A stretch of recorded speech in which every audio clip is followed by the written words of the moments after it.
আসসালামু আলাইকুম everyone, I hope you all are doing great. আজকে সকালে উঠে অনেক ছাদে যেতে ইচ্ছা করছিল, দেন ছাদে যেয়ে একটু হাঁটাহাঁটি করছিলাম, আশেপাশটা একটু ঘুরে দেখছিলাম। সকালে ছাদে যেতে একটু হাঁটাহাঁটি করতে আসলে ভালোই লাগে দেখলাম। তারপরে দেখলাম অনেকগুলো নতুন নতুন গাছও লাগানো হয়েছে আমাদের ছাদে। ছাদ বাগান দেখতে আসলে ভালোই লাগে। ফুল ছিল, মাশাল্লাহ সুন্দর ফুলও ফুটেছে। তারপরে আশেপাশের ভিউটা এনজয় করতে করতে দেখলাম মাশাল্লাহ একটা লেবু গাছে অনেকগুলো লেবু ধরেছে, লেবুগুলো বড় হয়ে গিয়েছে। তো সেই ক্ষেত্রে মনে করলাম একটা লেবুই ছিঁড়ি।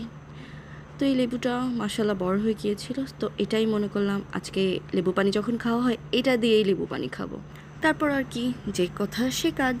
বাসায় এসে লেবুটাকে কাট করলাম, দেন লেবু থেকে জুসটা বের করছিলাম। Struggle, you can see my struggle right, কত স্ট্রাগল করে আমি জুসটা বের করছি। দেন এটার সাথে আমরা গরম পানি অ্যাড করলাম and then enjoy enjoy my lebu pani with the view. Thank you for watching.